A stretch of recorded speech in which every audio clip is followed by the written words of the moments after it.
Hello world! Hello Welcome. world! Welcome sa aming podcast. Welcome sa isa na namang golden age and era ng virtual entertainment. Kwentuhan ako with Jake and Ryan. Hello again, world. Hello world. What's up? Ano kanina, no? So kanina nga, pre, no? Tinanong mo ako anong topic. So, last time nakausap ko si Paring Dean. Nagkwentuhan kami tungkol sa TV series. Nagsimula ako ng TV series. So, pag-uusapan natin ngayon ay TV series. TV series. Episode. TV series.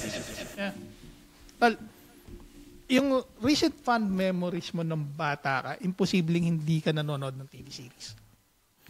Rico yan, pare, tsaka, sino ba yan? Tal, iba yung teledrama sa TV series. Iba ba?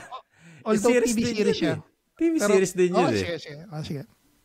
Pero yung present o old school o ano? Simulan natin para sa old school ng bata tayo. Huwag naman basurang TV series. Ano ba? Rico yan, tsaka Judy Ann Santos. Ano yan? Nakakaurat no? Judy Ann Santos. Sino yun? Ang pinaka-recent fun memory ko, pare, Knight Rider.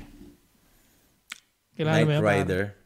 Si David Hasselhoff. The Hop, pare. No way. Ghost Rider siya? Hindi siya Ghost Rider, pare. Ang story niya, ano siya, siyang detective. Tapos, para siyang, hindi ko na matanda kung ano nangyari, basta nabaril siya. Tapos plastic surgery yung mukha niya. Tapos yung mukha niya, mukha ni David Hasselhoff. So meaning si David Hasselhoff yun. Sa pangalan niya, si Michael. Michael nga. Yeah. Tapos, dahil gusto niya pa rin maging crime fighter, aka vigilante, may yung tumulong sa kanya para bigyan siya ng plastic surgery. Parang giniftan siya pare binigyan siya pare ng kotse na nagsasalita. Di ba alam yung nagsasalitang kotse pare? Hindi. Hindi mo talaga alam yun? Nay. Yun yung tagal na yata yun eh. Alam ko matagal pero siguro hindi ko napanood. Para sa mga nakakatanda, no, ang pangalan nung kotse ay KIT. Ibig sabihin na Night Industry 2000, parang ganun. Kaya KIT Night Industry 2000. Nagsasalita yun, pare. Para si Boyong the Flying turbo. Bull. Hindi tol. Alam mo yung konsepto ng mga kotse ngayon, yung may GPS, pwede ka makipag-usap sa telepono. Si KIT nun meron, pare. Meron siyang kaya niyang mag-capture ng radyo ng police para alamin kung sino yung huli nilang kriminal. Kaya niya makipag-usap sa ibang, may telepono rin na built-in, may GPS, pare. Although yung GPS niya, pare, mapatas tuldok. Pero consider na sa GPS. Parang radar. Di ba ngayon parang GPS, parang tinuturo niya saan kaliliko, saan kakaliwa. Makikita mo talaga yung mga road. No? May position na. Ito pare mapa. Mapa na parang tumataas baba na. Yun. Tal. Pero malupit yun, pre. Pero hindi ko kasi sa Pilipinas siya. So yung buong series, pare, parang hindi ko alam kung anong episode yun. O kung anong season na yun. Parang jumble. Kasi ang teleserye natin more on parang parang teledrama ng Mexico. Alam mo yung mga Marimar, mga Maria del Barrios ang pangalan ko. Marimar po siya. Marimar, napanood ko rin yun. Nagustuhan ka rin yun, Marimar. Ano pa ba? Marami rin ako nun. Pero yung Marimar. Appreciation level, parang hindi ko masyadong nakuha kasi masyadong melodramatic. Yung simpleng bagay, ini-exaggerate for the drama itself. Beto. Bakit mo ko iniwan, mami amor? Seryo? Seryo? Sikat na sikat yun, pre. Marimar. Si Talia Orero. Alas lahat yata ng tao may crush dun. Ang dami ring marimar na baliw sa ano eh. Mga pagtenong mo sa kanto eh. Pangalan mo, Marimar. Marimar ka rin. Ano yan pare, mga Holy mga shit, nabagsakan ng TV sa ulo. No. Kaya ako tinapik to, no? Kasi yung parang feeling ko, yung evolution ng TV series, parang patagal ng patagal, nagiging dark. Nung unang panahon, pare, ang TV series parang lighter action. Alam mo yung A-Team, pare? No. Ang A-Team, yun yung TV series na pinagbida ni Mr. T. Okay, si Mr. T. Kilala ko si Mr. T. A-Team yung ano, sila Rampage, sila Stallone. Bagong version na yun, pare. Yun yung bagong version. Yung napansin ko yung evolution parang lighter action. Although violent kasi yung lalo na yung Airwolf pare. Ang bangis nun, tol. Ang setup nun pare. Piloto siya. Tapos ang pinipiloto niya pare isang super high-tech na helicopter na kaya mag-conquer ng isang bansa. Dahil helicopter. No shit pare kasi tank protected yung helicopter. Para siyang impenetrable na helicopter na may iba't ibang ammunition. From machine gun. Yeah. Parang super fucking robot high-tech helicopter. Transformer shit. Tol saan ka makakita pare? Kasi ninakaw ng isang terorista sa Libya. Tapos nung niretrieve nila ulit, saan ka makakita pare tinapos nilang gera sa Libya gamit lang ang Airwolf. Pantay mo yung tangke, di ba? Yung mga assault na tangke. Yung ewan ko meron tangke na anti-aircraft. Siguro meron tangke na anti-aircraft, no? Sigurado. Pero Sigurado itong mga tangke na to, pare, walang sinabi sa Airwolf, pare. Although bumibira sila sa kanyon nila, hindi nila tinatamaan yung Airwolf. Tapos yung Airwolf, pare. Nade-detect niya yung mga attacks. Tapos kung tatamaan man ng bala, hindi na penetrate yung helicopter, man. Ang bangis. Tanginang yan. Parang Lito Lapid pala yun. Helicopter na yun. All in one, pare. Kaya mag-conquer ng isang bansa, pare. Tanginang yan. Kayang magwasak ng isang military base. Military base. Yung Airwolf, pare. Tanginang yan. Holy shit. Although violente siya, napansin ko, may lighthearted pa rin siya. Pero alam mo yung mga corny 80s flick, yung mga macho flick na action film. Mga naka-shete. Parang naka-mop, mga head, mga hair. Yeah, pero ano yan pare. Tapos meron pang, hindi ko alam kasi nung early 80s, lahat ng international TV series dumedepende sa mga vehicle. Meron pa nga napanood pare, ang weapon niya naman motor, yung Street Hawk. May missile launcher, may machine gun, may booster pare. Yung motor kayang tumalon ng ilang feet. Hindi mo kailangan ng rampa. Yung ibo-booster lang siya pataas. Nakita mo yung mga video galing yung mga taga-India. Meron din siyang ganun motor, tapos ang dami, ang lupit nun Meron ako napanood, pre, no? Parang teledrama ng India. Ewan ko ba kung bakit, no? Hindi naman sa tayo ba? Lahat ng ginagawa nila, parang accidentally funny sila, no? Alam mo? alam mo seryoso? Hindi mo masiseryoso, no? Hindi nga. Ako lang ba yan o talagang parang ganun talaga sila nakakatawa sila, man. Dahil yung accent kasi ng language. Pero may mga kaibigan din tayo. Ikaw may kaibigan ka. Sigurado may kaibigan ka rin Sri Lankan yan or kakilala, kabatian or something. Wala? Wala eh. Wala? Pucho. Wala. Pakistani. Wala rin dito. Unang panahon. Pakistani yan. Pero hindi ko na matandaan kung nasa na siya ngayon. Pero meron ako napanood pare, no? Indian teleserye, teledrama. Nalaglag yung lalaki sa balkonahe. Mataas yung balkonahe. Nalaglag siya. Slow mo, parang gumugulong-gulong pa. Sabi ng babae, Shakran! Shakran! Shakran! Tapos sinabol niya, pare. Slow mo yung takbo ng babae. Tapos tumalon siya sa balkonahe. Nagtalo yun sa balkonahe, pare. Sinalo niya yung kamay ng lalaki. Humawak siya sa sarong kola. Malaking sarong kola. What the fuck? Hindi to pare, dream journal. Tag-ina mo, ka-age doon. Mahilig pa sila ng mga yung mga nang zoom pag yung mga, pansinin mo yun, pag may mga serye ng mga, teleserye ng mga Indian, yung pag nagugulat sila, pumufocus yung yung camera sa kanila. Para bigyan ng konting intensity. Naman, ganun din. Nakakabwisit ang puto. Tol, gawain din natin yun eh. Pagka kunwari Pero nakakatawa. Nakakatuwa man. Kunwari pag may nabaril pare, di ba? Sabihin, itay! Pag hyper-focus yung boses na parang may echo, tapos biglang focus, magsusumin yung camera. Para bigyan ng... para bigyan ng intensity. Diba? Pero ano yun eh, kumbaga parang feeling ko matagal ng tricks yan. Hindi malamang hindi sa TV series yan, para sa film nila nakuha yan.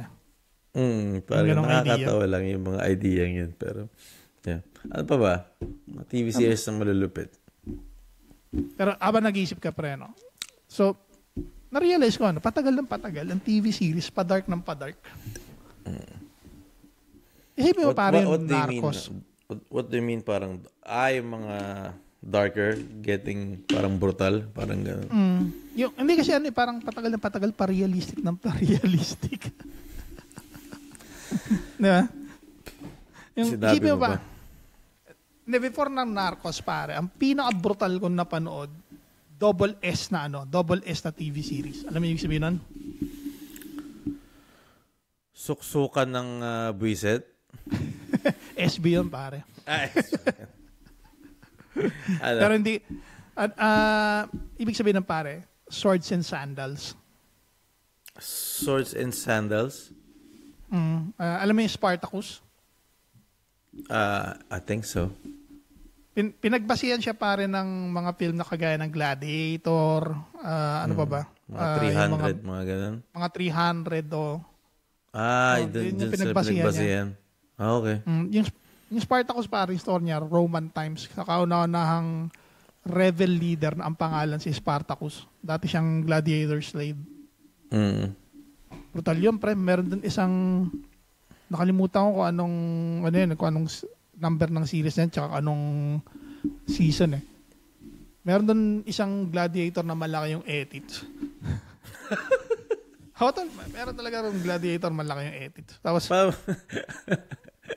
inutusan siyang patayin si Spartacus pero nag-fail siya. Pero dahil utos kasi yun nung asawa nung may-ari kay Spartacus, para hindi sila maituro na asawa niya yung nagutos, pinapatay niya yung yung gladiator. Una muna pinutol niya yung ethics, saka nila ginilitan ng leg. Pocha. Makita mo talaga pare, nakapako siya sa krus. Hindi man nakapako, nakatali siya. Hindi ka matandaan yung setup eh. Tapos yung ethics niya pare, non-existent na. Tapos lumalabas, gumagano-gano yung dugo. Ang lapit sa pare. Brutal na brutal yun. Pati yung sexy nun pare, ibang klase man. Parang porno na eh. Doon ako natawa eh. Kasi di ba yung pinagkikwentuhan natin yung mga tao noong unang panahon, ang sexualidad nila open. Pwede sila sa lalaki, pwede sa babae. Ang ina tol, saka makita, gladiator pinipuitan.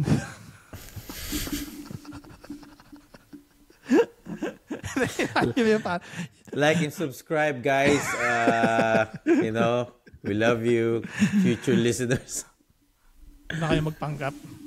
Titingin ako sa kami, huwag na kayo magpanggap. Alam ko ito yung inaabangan niya mga ganitong controversial na. As if hindi naman nangyari. Gusto nyo panoorin nyo yung buong TV series, Spartacus. Hindi talaga nangyari talaga, di ba? Spartacus, Blood on Sand. Ibang klase yun. Pero yun lang ang sa aming knowledge, guys. Pero pag-isipan nyo na.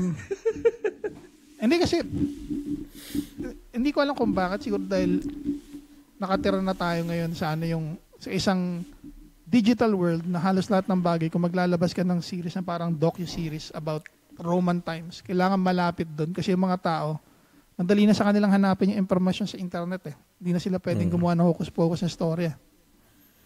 Yeah. Di ba? Talaga. Alala lang for example yung pelikulang Noah. Alam mo ba yun? Noah's Ark? Di ba masyadong Yeah. parang barbaric yung pelikula na yun. Yung bagong version Oo. Di ba parang ang plano pinapakita na, parang pinapakita na parang hindi siya talaga parang ano mo yan. Parang siguro pinapakita yung other side ni Noah. Kasi lagi natin nakikita yung side niya na, alam mo yun naman yung storyteller level na character. Yung parang biblical na biblical side. Biblical, yeah. So binibigyan na. Para itong Batman, si Riddler, from unang mga movie ng mga Batman, diba siya yung laging parang funny, laging nampaprank na character ng Riddler. Si Riddler ba? Si Joker? Si Riddler. Para siyang funny, di ba? Jim Carrey, di ba? Para siyang joyful. Itong sa bagong movie na Batman, brutal siya, man. Hindi siya yung parang... ang dating niya. Oo, ganun, parang ganun siguro yung ginawa kay Noah dun sa sinasabi mong... kasi di ba ang natatandaan ko ang premise ng pare, may vision si Noah na ang magsusurvive lang mga animals, pero sila, hindi na sila magpaparami pa ng mga tao. Kumbaga, di ba ang sabi sa kanya ng Diyos parang, pag namatay kami, ililibing nyo kami. Pag namatay ka, ililibing ka ng kapatid mo. Yung kapatid mo, ililibing naman siya ng kapatid niya. Parang ganun, di ba? Parang sila na yung end of humanity. Tapos bigla-bigla parang may yung asawa nung anak niya, buntis pala. Yun yung parang hope to a new beginning nila, parang ganun. Binigyan ulit siya ng Diyos ng vision na okay. Hindi mo kailangang i-annihilate ang buong humankind, parang ganun. Or kasi yan pare, patagal na patagal, ang TV entertainment, mas gusto nila malapit sa kung ano yung pamumuhay natin, kung paano tayo mag-isip. No? Yeah, tapos binibase din siyempre sa mga, para maraming makarelate, di ba? Yeah. Gawa tayong TV series, pare? Tayo? Anong premise, pare? Drama. Drama. Wag drama, pre. Masyado nang... Gusto ko parang medyo modern type ng comedy. Oo nga, no? Tangina, lipat na kasi ng Yuland. Tangina naman, Dito lang, kung ang premise ng TV series natin ganito? Alam mo may mga naging tropa ka sa Pilipinas na overconfident, yung puging-pugi sa sarili nila, pero pag iba yung opinion ng ibang tao sa kanila. Mag-build tayo ng ganong karakter na, kumbaga sa isip niya, para siyang Gabby Concepcion. Sa isip niya, kasi aminin ko na pinagbabasehan ko nito si Marlo Arizal. Oy, shout out. Shout out, Marlo. Tagal ka na namin hindi na... AKA Thunderford. Si Thunderford. Hindi natin na babanggit yan, Tagal-tagal na. Thunderford. Nasaan ka man. We love you. Sana maging guest natin siya in the future. Di ba, pare? Malay mo. Yan, tol, marami akong tanong sa kanya. Yan ang isang Yan sa mga taong marami akong tanong. Kailangan natin gawing mission yun, pare. Huntingin si Thunderford. We promise this. Bago kami lumampas ang episode 100, kailangan mag-guest siya rito. Ang goal. Ayun ang goal namin ni Kuya Ryan.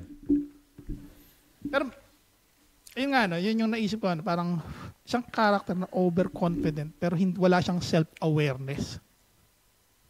Either wala siyang self-awareness or masyado siyang oblivious sa sarili niya. Wala siyang pakialam sa sinasabi ibang tao dahil yun yung defense mechanism niya. I think so. Yung mga karakteristik na itong mga taong to, guys, is like, lagi nagpupulbo to every break, nagpupulbo. Hindi lang yun, sila rin yung yung tipo ng tao na pag nagkikwento, either delusional sila or parang ano ba tawag doon? compulsive liar. Narcissist. Hindi, parang, kumbaga, ang character niya is, parang kuwari, uutoy mo siya. Balita ko, tol, magpapainom ka raw ngayon, So, painom lang pala, tawagin mo lahat ng tropa, Ipunin mo sila, halika kayo rito, dito tayo. May parang ganawa, Tapos pagdating doon, pupunta siya sa tindahan, pabulong siya sabihin, pwede ba ako makautang ng 4 na gin? Pabulong. Tapos pagdarating na yung tropa niya, sinasabi ko nga, ate, yung bayad, iaabot ko mamaya. Bibigyan rin kita ng sukli. Putang ina, parang ako yun, Alam mo yun, you have to keep up with the character. Kasi meron silang pinuportray na character. O kaya o kaya yung sa isip niya pare magaling siyang ano ba tawag ito?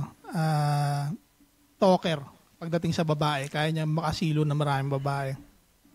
Tapos, one time, pag nandoon na yung sitwasyon, hindi maka-execute. Siya, puro execution pero fail.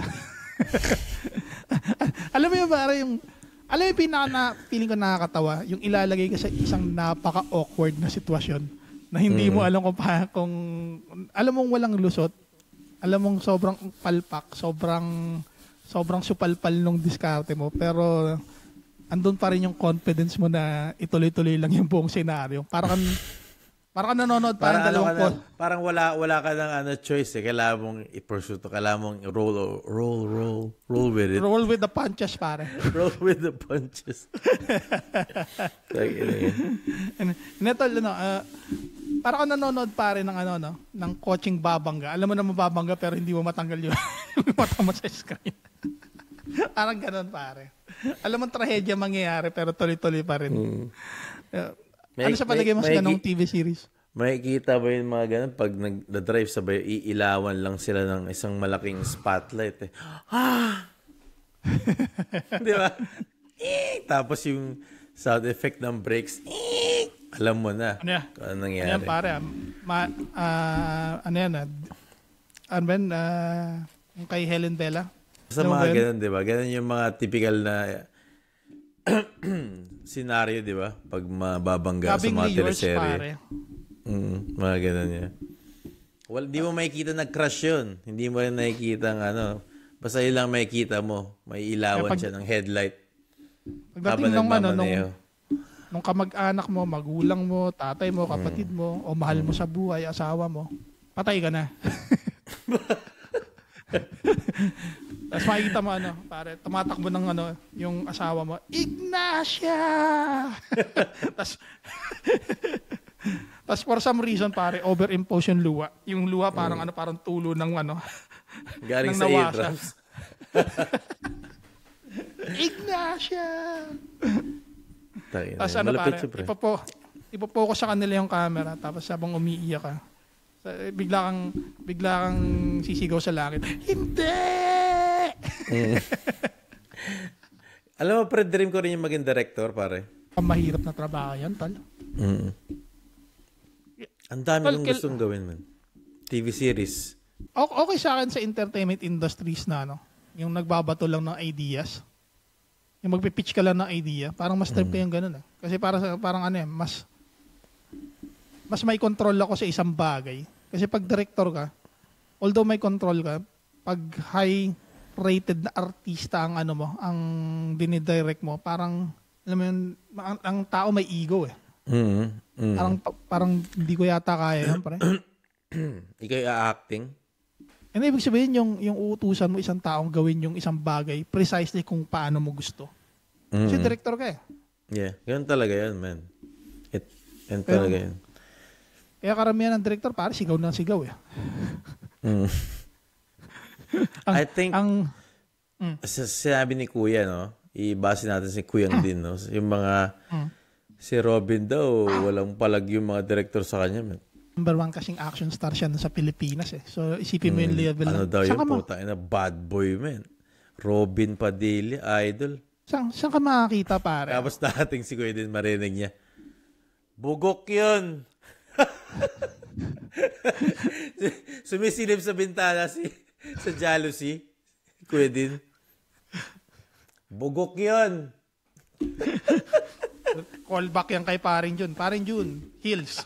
Oy, pag nanonood kaya si Paring Jun, isa kaya siya sa mga nanonood na nakasubscribe ba si Paring Jun? Oo, pero ang paborito na panoorin natin sa atin yung clips eh. Ang attention span nun, pare 2 seconds lang, kaya puro clips lang pinapanood. Parang ano yan, pare. Alam mo ano yung chipmunk, pare? Ano ba tawag nun? Ano ba ang chipmunk? Ano ba tawag nun? Yan na naman, niyari na naman.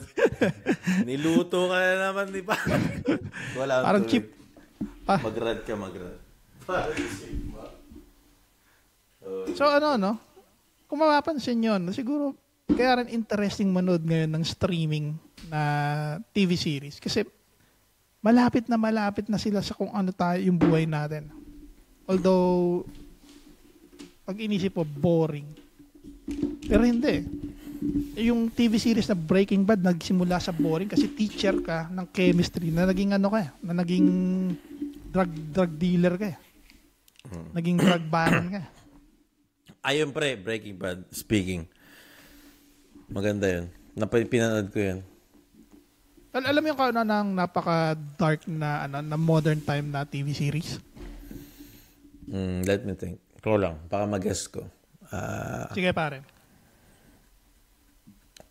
Wala mo muna kung ano yung pinaka main theme. Theme? Drugs? True crime? True crime? Isa rin yan. Malapit ka na pare. Tumatakbo to?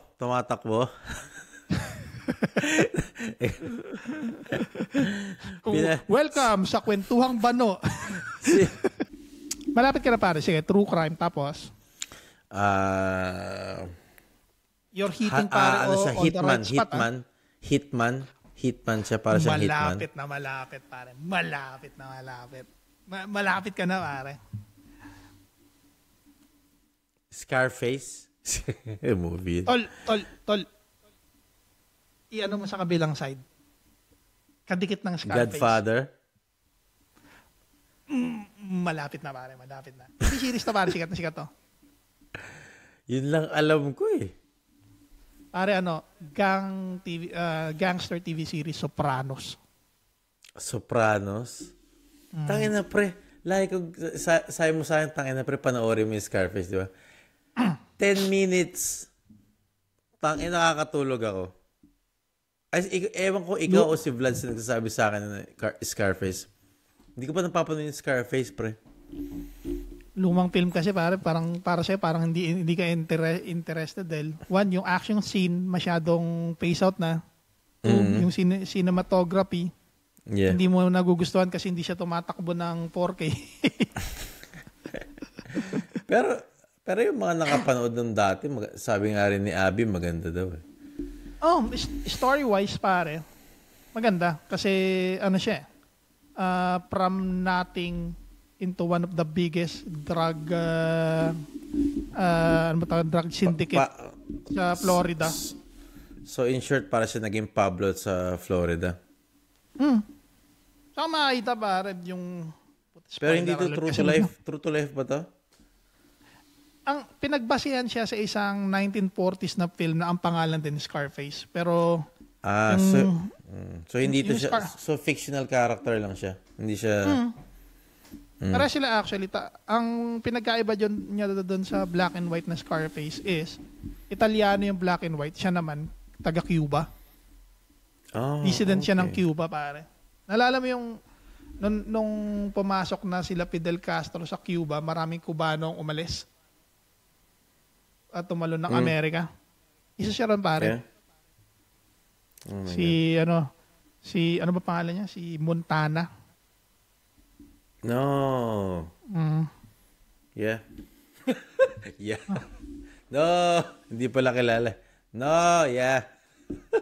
Try mo panoorin pare. One of the feeling ko one of the best film. Para siyang Actually, lumilinya siya pare sa modern version siya ng ng Godfather. Ang Godfather naman more on parang pag tinignan mo kasi yung Godfather pare, para siyang Game of Thrones eh. Parang ang laro ng mga gangster, parang kung sino yung magiging top guy. Lagi naman ganun. Yung ang twist nila. Yung kaya niyang basahin yung iniisip ng kalaban niya. Sa isang meeting lang. Yung meeting naman nila na parang nag-uusap lang sila. May mga mga pattern na tinitignan niya siguro rin yung mga maraming technique para magbasa ng tao. According to TV series. No? Siguro nga, no? Kasi kung iisipin mo, tol, kagaya na lang ni Pablo Escobar, ang dami mong nami-meet na mga tao. Hindi lang mga kagaya mong nasa crime scene na sinasabi.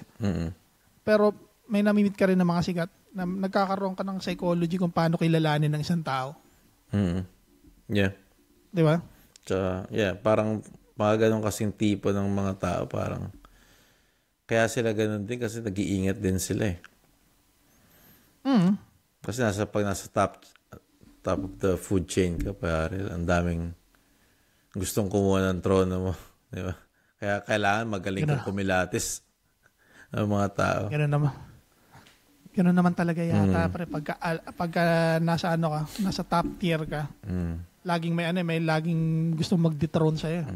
Parang goma nga yan. Parang goma daw yan, di ba? Yung success. The more you go up, nai-stretch. Pero may talagang gusto ka talagang hilain pabalik. Or gusto nilang snap yung rubber mo. Rubber. According kay Tito Neil. Tol, napaka insightful niyang sinabi mo. Ano ba dahil bagong taon nagiging insightful na tayo? Hindi naman. Alam mo naman ako, throw ko lang yung mga napapanood ko sa YouTube, di ba? Mga bits mga alam mo na. Pero hindi nagiging insightful ka. Alam mo naman. Siyempre, ganun talaga pag bagong taon eh. Hindi, gusto ko lang kasi maging as close as possible tayo sa topic. Yun lang gusto ko. Parang hindi ko nila Wow! Wow! Back to back tol As lang. Yung insightfulness mo nagiging nagiging doble Hindi gusto I like it. Para I don't know, trying my best, but tol, I like it kasi kung gagawa ako ng character or ako lang yung talaga yung Sabi ko nga siya, I like it kasi kahit na hindi magsusulo ka na eh. Hindi, kung ganun pala kung ganun pala natin gawin to. Wow. Throwing me out of the bus, man. Agad-agad. Cut. Okay, balik na. Binigyan ka ng compliment, tapos reno mo ako under the bus. Game of Thrones mo ako. Porque TV series yung pinag-uusapan natin, pre. Game of Thrones mo kagad ako. Well done. I like it. At least, kumbaga, alam ko for a fact na yung ibang nanonood sa atin, kaya hindi tumatagal yung attention span nila kasi inisip na, wala namang to eh. Ngayon, nakikita nyo si Kuya Jake nagiging insightful. Isang reason para you have to stay put and watch our podcast. Parang sinabi ko, bobo ko dati. Parang gano'n yata siya sabi mo, pre. Bobo ka dati. Hindi naman, tol. Hindi naman, tol. Like and subscribe. Paano ba yung diskarte mo? For some reason, gusto mo sabihin isang bagay pero parang hini-held back mo yung sarili mo. You have to go all in. Maggagawa siguro ako ng character ko. I don't know. Let's see the transformation. Ano yung magsisimula ka sa eye patch? tapos sa kanan pare, next episode, sa kaliwa naman yung eye patch mo. Ano nangyari? Tol, dinedevelop ko yung left and right eye patch sa character ka. Ang dami nating, kailangan natin subukan lahat nun. Speaking, Tol, napag-usapan natin ang TV series at sabi mo gusto mo mag-direct. So ano yung future plan mo doon sa sa parang sabi mo na yung personal project niyo ni Bloods. Ano yung premise nun? Speaking for the people who would listen. Yeah. Is it a TV series? Is it a short film? Mini movie. 5 minutes. Short film. Okay. Short film, yeah. 5 minutes lang. Hindi ko kayang mahaba. Ang daming trabaho. Pero parang trip ko. Lumipat siya eh. So, yung pwesto parang naiba. Yung plano naiba. Nasa hairning na siya ngayon. Alam ko. Nasa hairning na siya.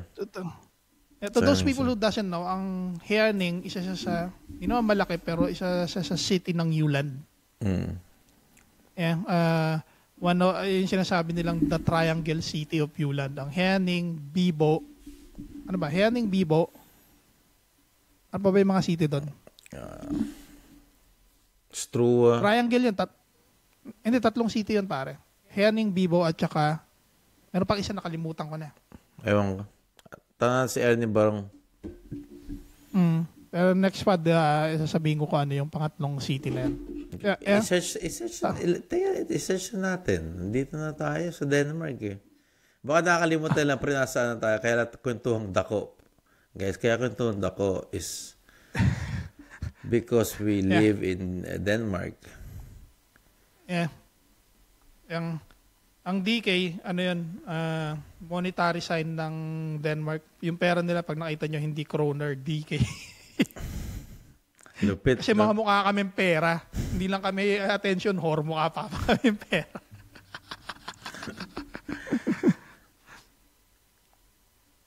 Ano tol? May nakita ka na ba? Vivo, Ranas, Aarhus, Horsens,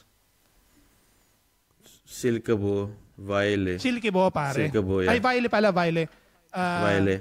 Haning, Vejle, at saka Bibo. Yan yung 3 city triangle.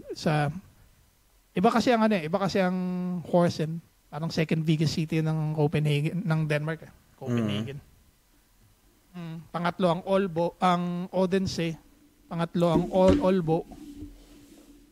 Shout out sa mga future listeners na Pinoy sa Denmark. You know? Yeah. Yeah, hopefully yung mga listener natin, future o yung nakikinig na, mag-message naman kayo, mag-iwan kayo ng comment. Magtapon kayo ng team na pwede namin pag-usapan. Pag-uusapan namin hanggat kaya ng isip namin. Yun ang problema. Hindi kami expert pero we would try our best para i-execute yung team. Pero yeah, balik tayo dun sa sa project mo, personal project. Project on TV series which is related still, di ba? Still related. Paano bang nanganak yung idea? Kinikwento niya sa tikangan po. Hindi na umihigpit yan. Kasi kailangan mo kailangan mo ng parang bolt para ilagay sa may microphone. edit. Okay. Mark this shit para sa post-production. Umira na naman yung kadimonyo.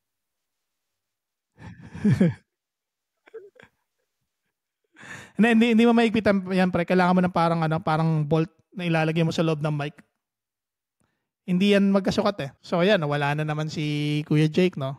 So magtutuloy-tuloy tayo ng rant. So, TV series. It's kind of nice na realistic ang TV series ngayon. And I hope na magtuloy-tuloy na gano'n ang tema ng mga TV series. Kasi parang feeling ko, noong unang panahon, it's fine. Kasi kung isipin mo, kagaya na lang Knight Rider, A-Team, parang masyadong fictional eh. Lahat ng bagay na nangyayari parang walang major consequences. Sa gulat na lang ako may biglang lumalabas sa TV series na kagaya ng Breaking Bad na lahat ng actions mo may mga consequences na pag tinitingnan mo, in reality, ganun yung buhay. Pero ang tanong kasi doon, kung ang TV series is malapit sa totoong buhay, hindi kaya parang hindi mo na ini-escape ang reality. Kumbaga, imbis na nakaka-escape pa sa isang reality, pumapasok ka na naman sa isang reality, hindi nga lang reality mo, pero reality ng experiences ng ibang tao. Kapag iniisip mo parang, ano ba itong pinapanood ko? For entertainment purposes ba to? May parang perverted curiosity ang tawag. Pero I hope na yung entertainment level and factor ng bawat TV series is something na parang in the near future parang ipapaliwanag niya ang human psychology. Hindi tol, nagrarant ako habang wala ka. Nawala ka eh.